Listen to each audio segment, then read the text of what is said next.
हद में रह कर कामयाबी नहीं मिलती, हद में रह कर कामयाबी नहीं मिलती, जीत हासिल करने के लिए हद को पार करनी पड़ती है। मैं पप्पू सर पीडीएफ माइंड में आपका फिर से स्वागत करता हूं। तो चलिए आज 12वीं कक्षा के इतिहास का चैप्टर नंबर 1 का आगे का सेशन चालू करते हैं, जो पार्ट 2 है। पार्ट 1 हमने कल का वीडियो में देख चुका था, मैं पढ़ा चुका हूं। तो कल का वीडियो कैसा लगा हो, कल का पढ़ाई कैसा लगा हो, अगर अच्छा लगा हो तो एक कमेंट, प्यारा सा कमेंट कर सकते हैं। और आज चलिए आज का सेशन चालू करते हैं 12वीं कक्षा के इतिहास का चैप्टर नंबर 1 का पार्ट नंबर 2। तो चलिए शुरू करते हैं आज का पहला सेशन।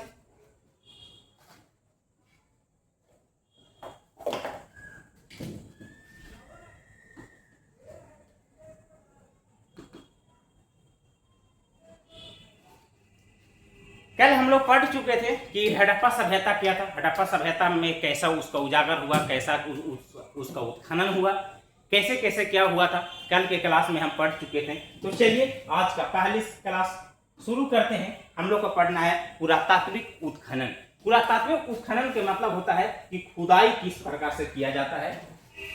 पुरातात्विक उत्खनन, उत्खनन के मतलब होता है खुदाई करना। उत्खनन के मतलब क्या होता है? खुदाई।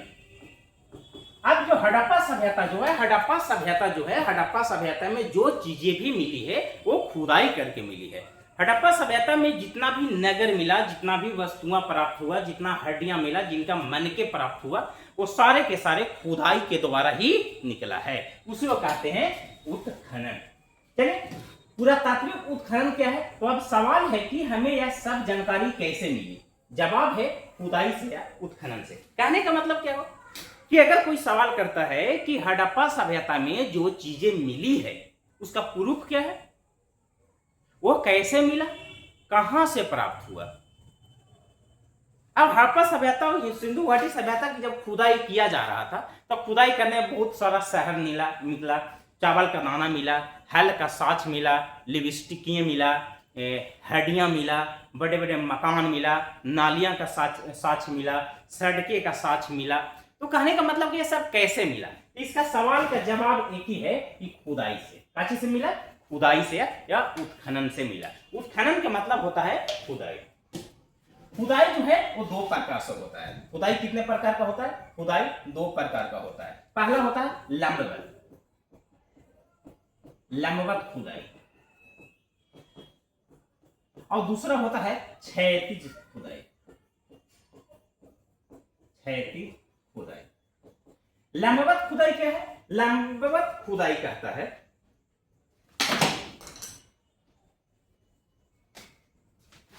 एक सेकंड,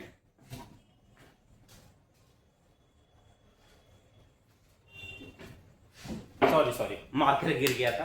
तो चलिए शुरू करते हैं। लंबवत उत्खनन क्या है? जमीन को ऊपर से नीचे की ओर खोदा जाता है। जो वस्तु जितनी गहराई में मिलती है वह उतना ही पुरानी होती है। इसे इस स्तरीकरण का सिद्धांत कहा जाता है। इसे स्तरीकरण का सिद्धांत कहने का मतलब क्या है? तो साफ साफ लफ्जों में बता रहे हैं। मान लीजिए कि जमीन है, ये जमीन है, इसको लंबवत खुदाई कहने का मतलब क्या है कि लंबा एकदम अंदर तक गया। क्या जमीन को ऊपर से नीचे की ओर खोदा जाता है। ये जमीन है, ये जमीन का ऊपरी परत है। क्या है? ऊपरी परत है। और ऊपरी परत में इसके जमीन को खुदाई किया गया। जमीन को खुदाई करके एकदम नीचे चला गया, और जो जमीन के खुदाई करके जो नीचे वाला हिस्सा मिला, मान लीजिए कि यहाँ एक वस्तु मिला, तो यहाँ जो वस्तु मिला है ये सबसे पुराना माना जाएगा। फिर ऊपर वस्तु जो मिला वो इसको से पुराना माना जाएगा। यहाँ पर जो वस्तु मिलेगा इससे पुराना माना जाएगा।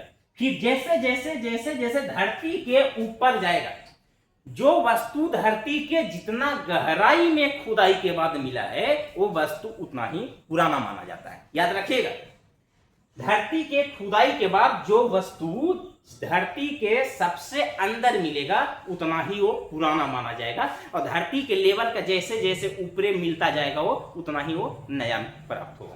तो जो धरती के सबसे निचले सिरा पर जो सबसे अंत में मिलेगा वो सबसे पुराना, फिर होकर ऊपरे जो मिलेगा उससे पुराना, फिर होकर ऊपर जो मिलेगा उससे पुराना। समझ में आया? तो लंबवत खुदाई जो है जमीन के ऊपरी सतह से निचली सतह तक किया जाता है।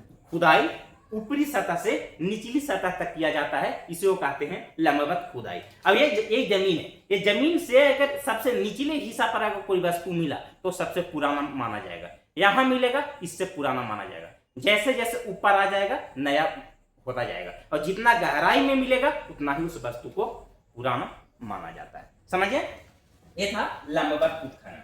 एक होता है क्षैतिज, जब किसी एक विशेष स्टार की पूरी जानकारी चाहिए होती है तब उसी गहराई पर चारों ओर मिट्टी फैलाकर खुदाई की जाती है। सपोज दैट, कहने का मतलब क्या हुआ कि मान लीजिए कि इस जगह पर हमको पता चला ये एक एरिया है, एक मैदान है, ये एक मैदान है, और कहा कि इसी मैदान में हमको सारा चीज चाहिए।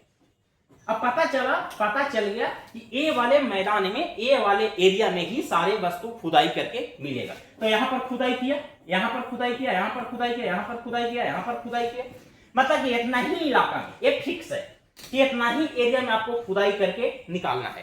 तो जो एक फिक्स जगह पर खुदाई किया जाता है और उस फिक्स जगह पर ही खुदाई करने के बाद जो वस्तु प्राप्त होता है उसे कहते हैं क्षैतिज उत्खनन। कहने का विशेष स्टार की पूरी जानकारी, मतलब एक चीज ऐसा है जो हमको उसका पूरी जानकारी वहीं पर मिली है। मतलब कि कहने का मतलब कि अनाज का भंडार खोजना है कि अनाज यहाँ पर था, तो अनाज के बारे में, चावल के बारे में जानकारी हमको उसी वाले इलाके में मिलेगा, इसी वाले इलाके में हमको खोजना है। तो इसी वाले में खुदाई करके हम इसी वाले इलाका में खुदाई करके चावल का साच को प्राप्त करेंगे, उसे कहते हैं क्षैतिज। एक विशेष स्टार की पूरी जानकारी जिस जगह पर ही चाहिए उसी जगह पर हम खुदाई करेंगे, उसी को कहा जाता है क्षैतिज उत्खनन। समझ में आया? चलिए, आप लोग स्क्रीनशॉट ले सकते हैं इसको या नोट्स कर सकते हैं। हम बराबर कहते हैं, आप लोग को बार बार कहते हैं कि जब भी पढ़ाई करने के लिए बैठे तो कॉपी और कलम को जरूर साथ में रखिए, पढ़ने में मजा आएगा और आपको याद करने में ज्यादा सुविधा होता है। टाइम पास करने की जमाना तो नहीं रहा है बच्चों, टाइम पास करके पढ़ाई को नहीं किया जाता है। जीवन में कुछ करने के लिए अपने आप को सीरियस होना पड़ता है, और जब तक अपने आप को सीरियस नहीं मानिएगा, अपनी पढ़ाई में सीरियस नहीं होइएगा, तो जीवन में कुछ होने जानी नहीं है। किसी भी परिस्थिति में पढ़ाई से कंप्रोमाइज नहीं करना है, चाहे आप किसी भी हालात से गुजर रहे हो, आप किसी भी परिस्थिति से गुजर रहे हो, नहीं, किसी भी परिस्थिति में नहीं। एक बड़ा अच्छा एक हमने कोट लिखा था, अक्सर आप लोगों को पता है, अक्सर मैं कुछ लिखते रहता हूं कि हजारों ख्वाहिशें ऐसी कि हर ख्वाहिश पे दम निकले, हजारों ख्वाहिशें ऐसी कि हर ख्वाहिश पे दम निकले, बहुत निकले अरमा लेकिन फिर भी बहुत कम निकले। ख्वाबों का कमी नहीं है, सपना लोग हजारों देखता है, लेकिन उसका पूरा करने के लिए कुछ ना कुछ तो करना पड़ता है ना। हजार ख्वाहिशें देखो, एक ख्वाहिश को पूरा करने में दम निकल जाता है। तो आप मेहनत करोगे तो आपका ख्वाहिश भी पूरा हो सकता है। चलिए आगे चलते हैं।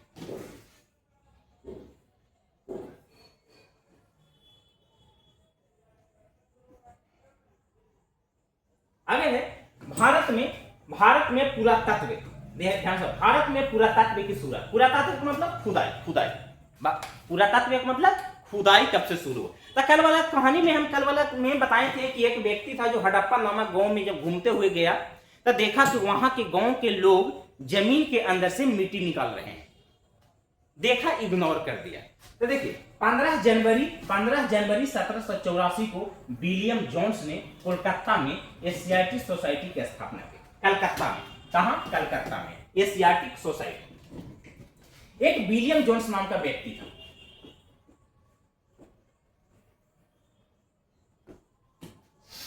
एक विलियम जोन्स नाम का व्यक्ति था जो बंगाल में एशियाटिक सोसाइटी, कौन सोसाइटी? एशियाटिक सोसाइटी की स्थापना किया। विलियम जोन्स नाम का एक ब्रिटिश व्यक्ति था जो बंगाल में, भारत के बंगाल में, पश्चिम बंगाल में आता है, कलकत्ता में आता है, और कलकत्ता में आने के बाद एशियाटिक सोसाइटी की स्थापना करता है। एक संगठन के नाम था एशियाटिक सोसाइटी। आगे चलते हैं, आगे क्या है? तो बंगाल में एशियाटिक सोसाइटी की स्थापना करता है विलियम जोन्स। अगला है, यहीं से भारत के प्राचीन इतिहास को जानने का प्रयास शुरू हुआ। हाँ, कहने का मतलब कि प्राचीन इतिहास, भारत में जो प्राचीन समय में जो घटनाएं घटी थी उसके बारे में जो जानने का जो उत्सुकता लोगों में बढ़ा, जानने में प्राचीन इतिहास, प्राचीन इतिहास की जानने की इच्छा, जानने की जिज्ञासा, जानने की जिज्ञासा जो है वो 1784 के बाद हुआ, जब विलियम जोन्स नाम का एक व्यक्ति जब बंगाल में आता है, भारत में आता है, और विलियम जोन्स ने जब एशियाटिक सोसाइटी की जब स्थापना बंगाल में करता है, तो एशियाटिक सोसाइटी की स्थापना ही किया गया था कुछ इतिहास के बारे में जानने के लिए। और जब उसका स्थापना हुआ तब से प्राचीन इतिहास को जानने का प्रयास शुरू हुआ कि उस समय प्राचीन जब धरती जब बना होगा, जब धरती की पृथ्वी की शुरुआत हुआ होगा, उस समय पृथ्वी पर कौन कौन सी घटनाएं घटी थी उसके बारे में जानने की जिज्ञासा जो लोगों में शुरू हुई वो 1784 के बाद ही हुआ, जब एशियाटिक सोसाइटी की स्थापना हुआ। 1861 ईस्वी में भारत में पुरातत्व विभाग की स्थापना किया गया और 1861 में पुरातत्व विभाग की स्थापना हुआ। अब 1861 में पुरातत्व की स्थापना क्यों? क्योंकि समझिए 1826 में एक व्यक्ति जो देखा कि हड़प्पा नामक गांव में, कितना 1826 में एक व्यक्ति होता है, एक जनरल होता है, अंग्रेजी ब्रिटिश लोग होता है, जो 1826 में हड़प्पा नामक गांव में जो अभी पाकिस्तान में है वहां जब घूमने आया था तो देखा कि वहां के गांव के लोग जमीन से कुछ ईंटें निकाल रहे हैं, वो इग्नोर कर दिया। उसी समय 1853 में, कुछ समय बाद 1853 में लाहौर से कराची तक, कहां? लाहौर से कराची तक रेल की पटरियां बिछाई जा रही थी। क्या? रेल की पटरियां बिछाई जा रही थी। तो जब लाहौर से 1853 में लाहौर से कराची तक जो पाकिस्तान में है, जब रेल की पटरियां जब बिछाई जा रही थी तो वहां देखा गया, वो एक अधिकारी, अंग्रेज अधिकारी जाता है और देखता है कि वहां जब खुदाई किया जा रहा है पटरियां को बिछाने के लिए तो वहां जमीन के अंदर से ईंटें निकल रही है। वो भी देखा तो सोचा कि हाँ भाई निकल रहा होगा, इसमें कौन सी बड़ी बात है, निकल का रहा होगा ससुरा, जमीन के अंदर से ईंट कैसे निकलेगा, कुछ तो कारण रहा होगा ना। अब बताओ कि 1826 में वो देख कर छोड़ दिया, इस ससुराल बेवकूफ था। अरे जब तू देखा तो उसको पता लगाओ ना कि तुम काहे इस जमीन के अंदर से ईंटें काहे निकल रही है, ये भी इग्नोर कर दिया, छोड़ दिया। फिर 1861 में क्या किया कि पुरातत्व विभाग की स्थापना कर दिया, अलग जोन में रहता है ये सब।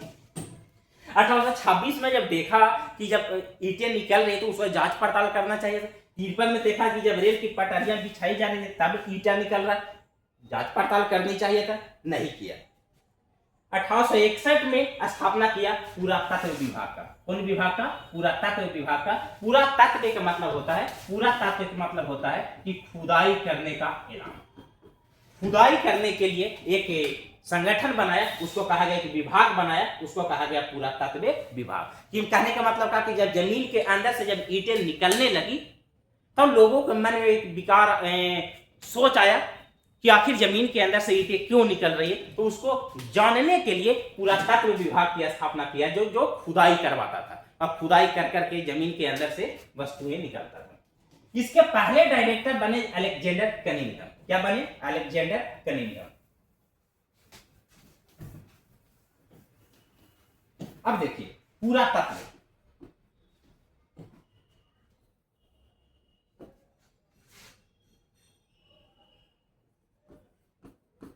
पुरातत्व विभाग का स्थापना कब हुआ? पुरातत्व विभाग का जो स्थापना हुआ 1861 में हुआ। पुरातत्व का मतलब क्या होता है? खुदाई करने वाला एक विभाग, पुरातत्व। इसका पहला जो थे वो अलेक्जेंडर कनिंघम थे। कौन थे? कनिंघम।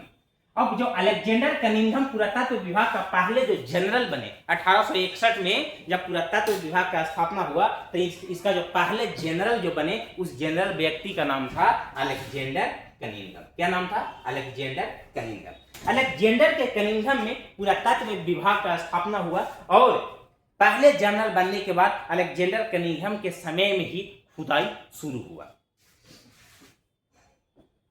चलिए आगे है, चलिए इसको आप लोग नोट कर सकते हैं। आगे है 1902 ईस्वी में जॉन मार्शल डायरेक्टर जनरल बने। अब 1902 में, कब? 1902 में।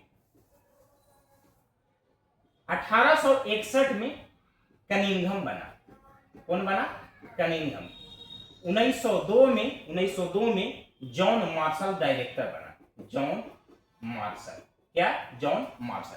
1861 में कनिंघम बनते हैं और 1902 में जॉन मार्शल डायरेक्टर बनते हैं।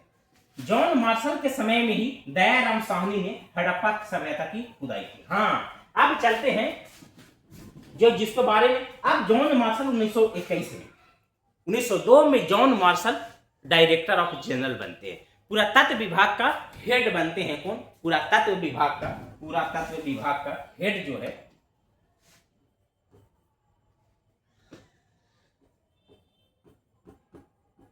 पुरातत्व विभाग, ध्यान से समझिएगा, पुरातत्व विभाग 1861 में इसका स्थापना होता है। इसका जो पहले जो जनरल थे उनको नाम था जनरल कनिंघम। 1902 में जो जनरल डायरेक्टर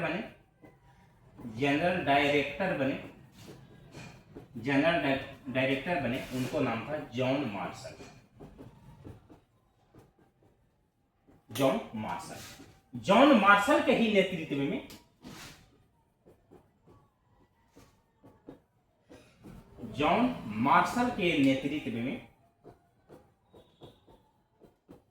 नेतृत्व में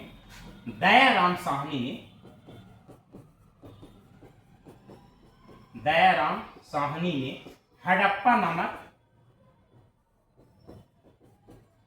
हड़प्पा सभ्यता का खोज किया। क्या? 1921 में। हड़प्पा सभ्यता नहीं, ये हड़प्पा शहर है। क्या है? शहर।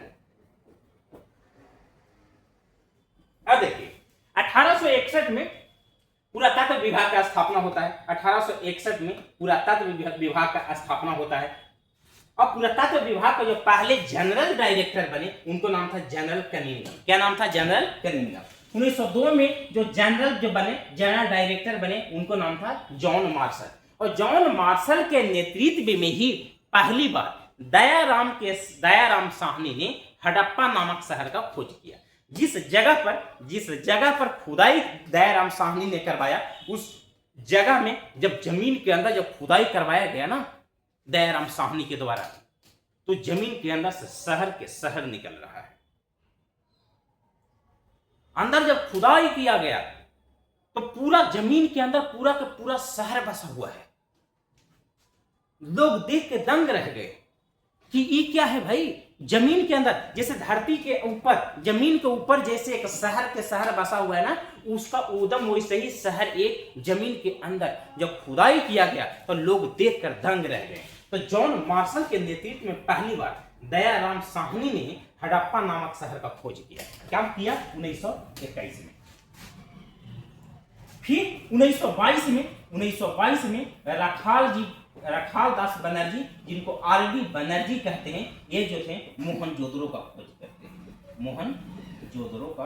करते हैं।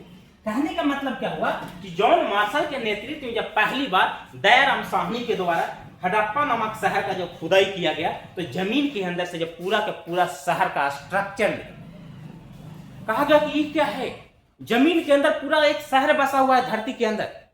और जब खुदाई हुआ तो आसपास वाले इलाके में जहां संदेह हुआ कि यहां भी शहर हो सकता है, उसका भी खुदाई किया गया।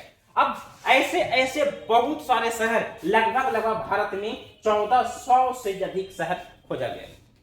1400 से अधिक शहर का खुदाई किया गया है हमारे देश में। ऐसे शहर पूरा का पूरा धरती के अंदर, जमीन के अंदर पूरा का पूरा शहर बसा हुआ है। चलिए आप लोग इसको स्क्रीनशॉट कर लीजिए या लिख सकते हैं।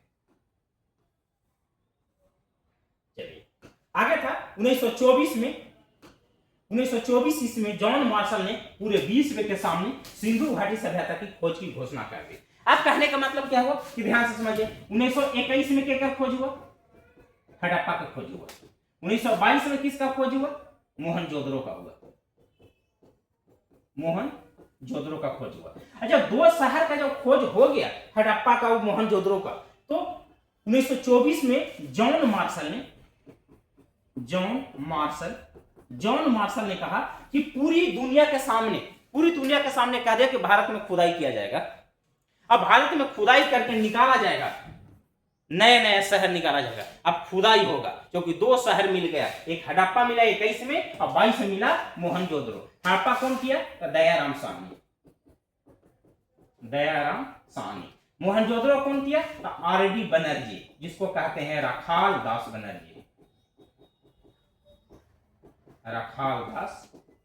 बनर्जी इसको कहते हैं।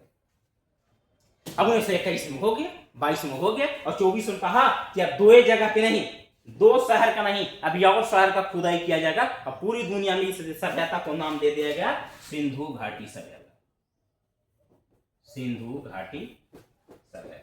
अब हड़प्पा सभ्यता को सिंधु घाटी सभ्यता क्यों कहा गया? कल के क्लास में हम आप लोग को बता दिए हैं। जो नए हैं, जो चैनल पर नए हैं, वो जाके पीछे वाले वीडियो आप देख सकते हैं। यूट्यूब पर हमारे channel PDF mind YouTube channel पर वो वीडियो अपलोड कर दिया गया है, तो आप जाकर वहां देख सकते हैं। चलिए आगे चलते हैं। हड़प्पा सभ्यता की खोज की कहानी।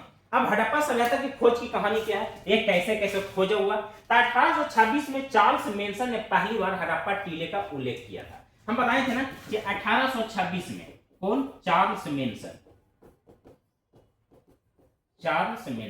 हम बोले हमने अभी कुछ देरी बताए थे पहले कि 1826 में एक व्यक्ति था, उस व्यक्ति का नाम था चार्ल्स मेंशन, और चार्ल्स मेंशन ने हड़प्पा में घूमने गया। हड़प्पा नामक गांव में, ये जो हड़प्पा जो गांव है वो अभी वर्तमान में कहाँ है? ये पाकिस्तान का हिस्सा है।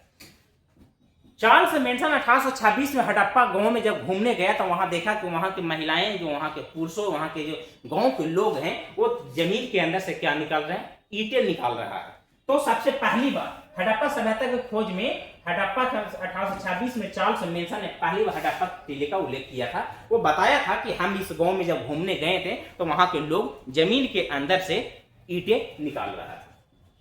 अगला 1856 ईस्वी में कराची से लाहौर तक, हम बताए थे 1856 से कराची से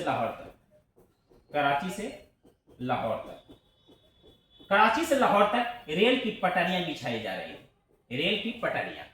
और जब रेल की पटरियां जब बिछाई जा रही थी, उस समय देखा गया कि जमीन के अंदर से ईंटें निकल रहा है। क्या निकल रहा है? ईंटें। विलियम्स ब्रंटन को कुछ पुराने अवशेष मिले, जॉन ब्रंटन और विलियम ब्रंटन, जिसको कहा जाता है कि 1856 में, ध्यान से समझिएगा, 1856 में ब्रंटन बंधु 1856 में ब्रंटन बंधु ने जब रेल का जब पटरियां जब बिछाई जा रही थी, तब ब्रंटन बंधु ने देखा कि जमीन के अंदर से क्या निकल रहा है? ईंट निकल रहा है। ब्रंटन बंधु के भाई का नाम है क्योंकि जॉन ब्रंटन और विलियम ब्रंटन। ये कब हुआ? 1856 में, जब रेल की पटरियां बिछाई जा रही थी तब। 1856 में कराची से लाहौर तक जब रेल की पटरियां बिछाई जा रही थी, तब ब्रंटन बंधु ने देखा कि वहां के जमीन से ईंटें निकल रही है। आगे 1873 ईस्वी में अलेक्जेंडर कनिंघम को भी कुछ वस्तुएं मिली। अब 1873 में कनिंघम को भी मिला। किसको मिला? कनिंघम को भी पता चला कि 1873 में कुछ अवशेष उसको भी मिलता है। अगला है 1912 ईस्वी में J.F. फिलिप ने इस पर लेख लिखा, लेकिन उसे समय किसी को भी इस सभ्यता का असली महत्व समझ में नहीं आया। मानते थे कि भारतीय इतिहास की शुरुआत गंगा घाटी से हुई थी। कहने का मतलब क्या है कि 1912 में फलीट नाम का एक व्यक्ति था, जो इसके बारे में जब बताया दुनिया को तो कोई उसको समझ नहीं पाया, कोई इसको विश्वास कर नहीं पाया। लोगों का कहना था कि जो हड़प्पा सभ्यता, जो धरती के, जो दुनिया के जो शुरुआत हुआ था, इस सभ्यता को जो असली महत्व समझ नहीं पाया था, और भारतीय इतिहास की शुरुआत जो है वो गंगा घाटी से हुआ था। लोगों का ऐसा मानना था कि भारतीय इतिहास के जो शुरुआत जो है वो गंगा घाटी से हुआ था, लेकिन ऐसा कुछ है नहीं, क्योंकि फिलिप के बातों पर कोई विश्वास नहीं किया। चलिए आप लोग इसका स्क्रीनशॉट ले सकते हैं।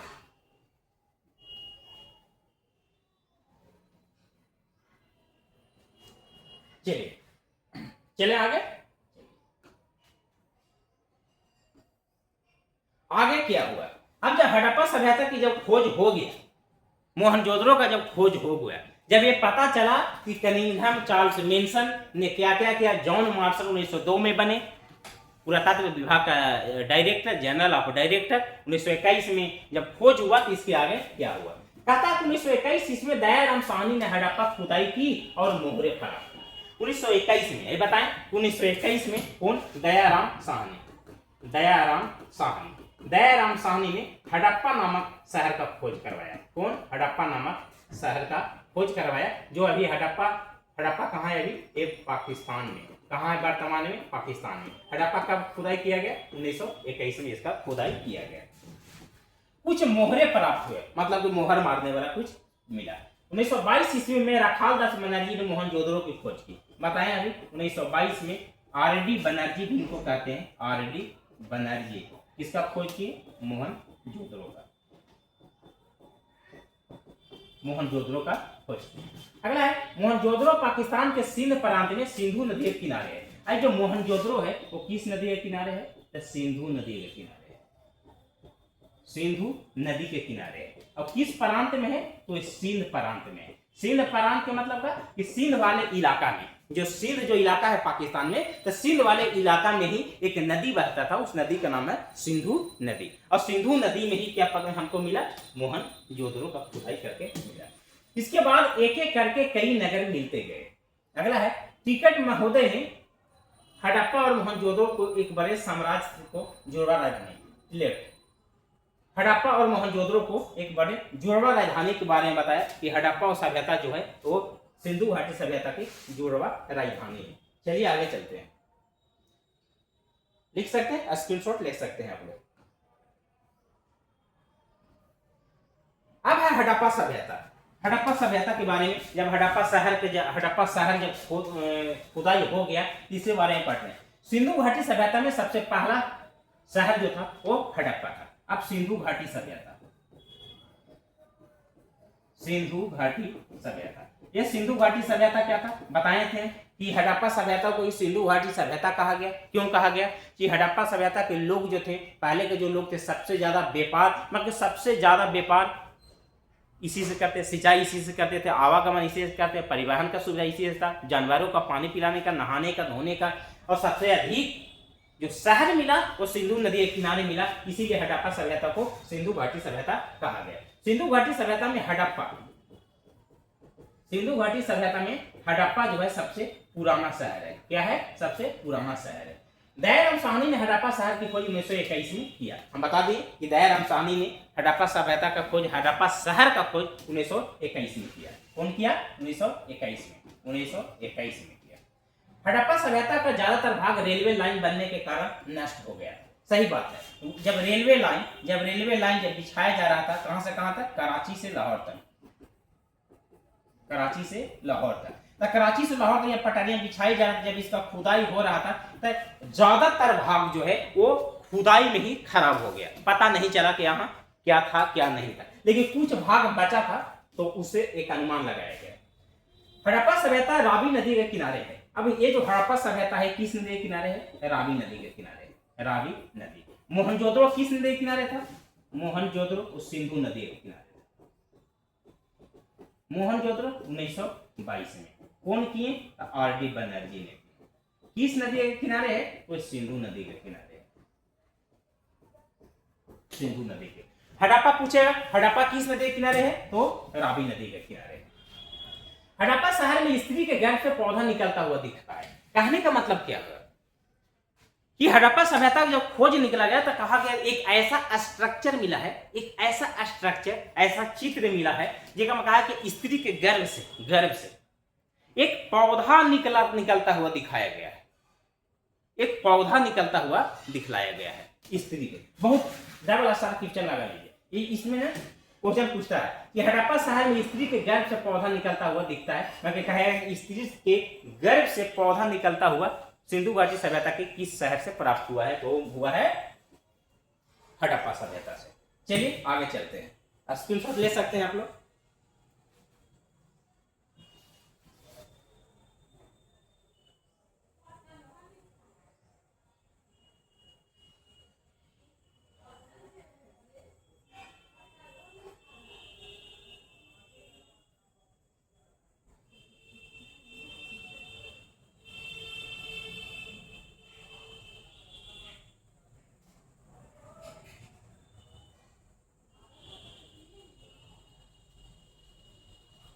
चलिए हो गया, चलिए आगे चलते हैं। अब मोहनजोदड़ो, मोहनजोदड़ो क्या कहता है? मोहनजोदड़ो शहर, मोहनजोदड़ो का खोज 1922 में हुआ। कौन किया?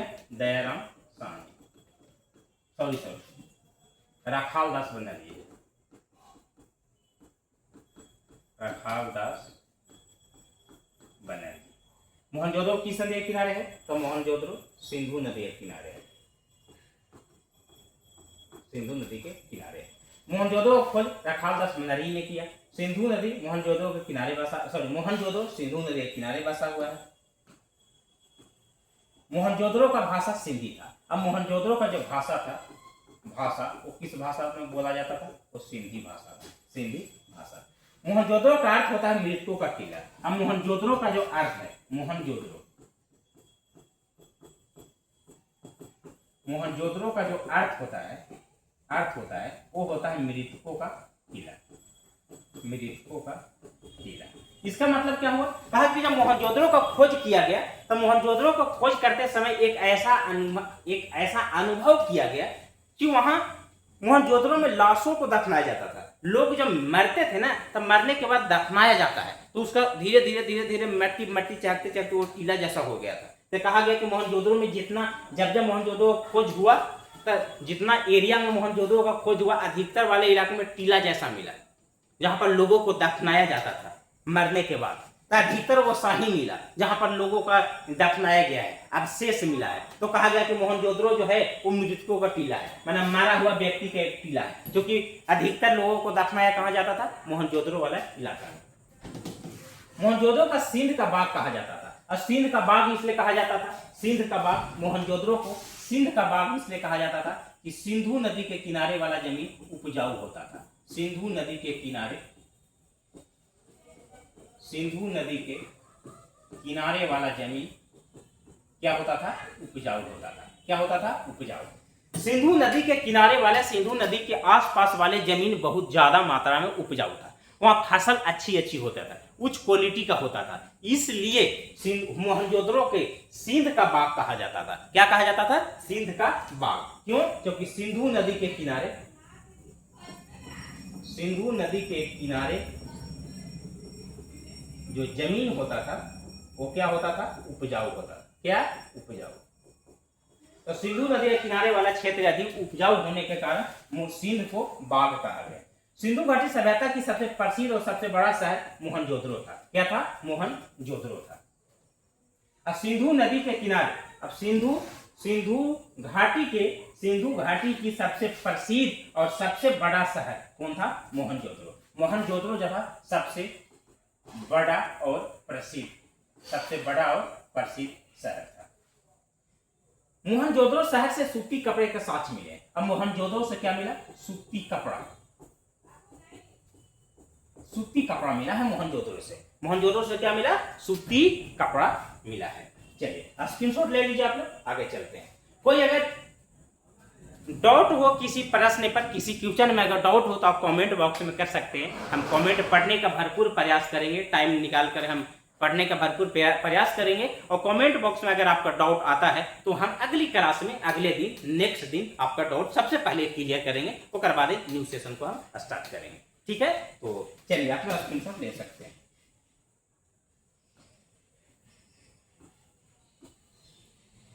चलिए देखिए, मोहनजोदड़ो के आसपास की भूमि काफी उपजाऊ थी और इसे सिंध, क्या? सिंध का बाग कहा जाता था, क्योंकि सिंधु नदी के किनारे बसा हुआ था। आइए बताएं कि सिंधु नदी के किनारे वाले सभी क्षेत्र बहुत ज्यादा मात्रा में उपजाऊ होते थे। अगला है, सिंधु घाटी सभ्यता में विशाल नगर के अवशेष मिले हैं, जिसमें अनाज रखने का एक भंडार था, जिसको अन्नागार कहा गया। क्या कहा गया? अन्नागार। अन्नागार जो है अनाज रखने का गोदाम, अनाज रखने का गोदाम। अनाज रखने वाला जो गोदाम नहीं मिला है, अनाज रखने वाला जो गोदाम था उसको कहा गया अन्नागार कहा गया। अगला है, सिंधु घाटी सभ्यता में नृत्य की मूर्ति मोहनजोदड़ो से मिली है। नृत्य करती हुई मूर्ति,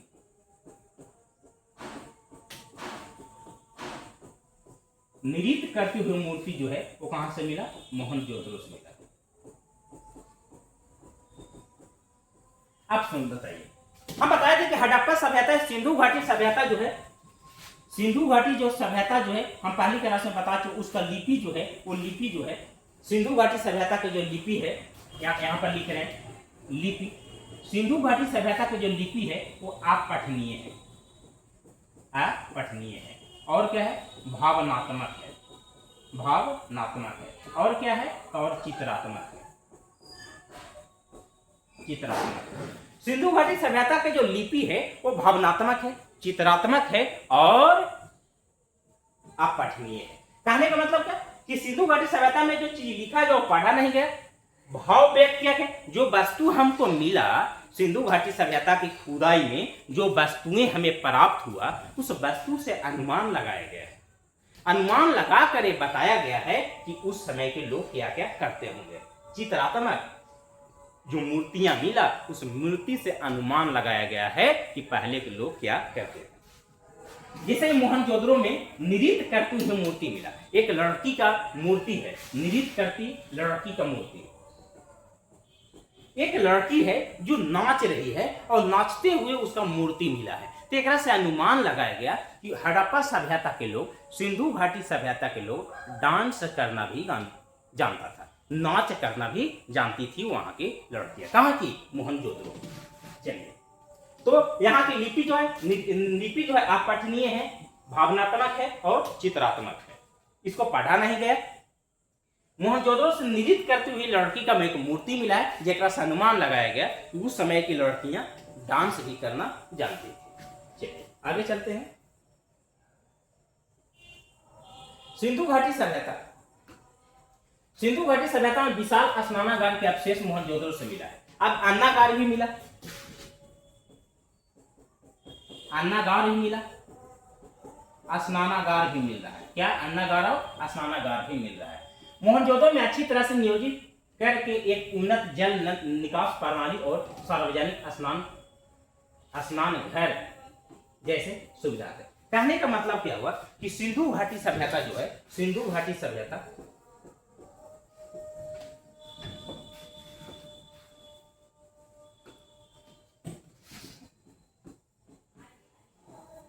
सिंधु घाटी सभ्यता, सिंधु घाटी सभ्यता दो चीजों के लिए प्रसिद्ध था। पहला था जल निकासी, दूसरा था नगर नियोजन। जल निकासी में घर के आंगन से नाली निकाला जाता था और नाली रोड के मेन नाली में लाकर उसको जोड़ दिया जाता था। नगर नियोजन में अब बताइए कि अन्नागार और स्नानागार, स्नानागार कहां मिला है? ये मोहनजोदड़ो मिला है, मोहनजोदड़ो मिला है। कहने का मतलब क्या है कि एक स्नानागार होता था, स्नानागार, ये था स्नानागार। स्नानागार का मतलब एक में सीढ़ियां बना हुआ था। क्या था? ये सीढ़ी बना हुआ था, इधर से भी सीढ़ियां बना हुआ था, उतरने वाला और निकलने वाला। एक लंबाई लगभग 11 पॉइंट कुछ था, इसका 3 मतलब कुछ था, हम बता देंगे। स्नानागार इस प्रकार के बनाया जाता था। स्नानागार स्नान करने के लिए, स्नान करने के लिए स्नानागार बनाया जाता था। अनाज रखने के लिए अन्नागार बनाया जाता था। चलिए आगे देखते हैं क्या है।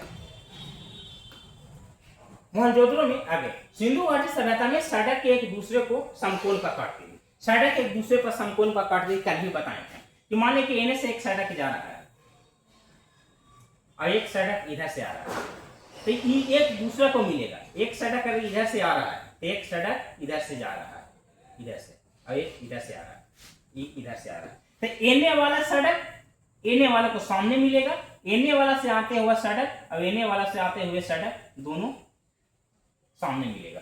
तो जो सड़क सामने मिलता था उसको समकोण पर काटते थे। नालियां भी इसी प्रकार से बनाया जाता था।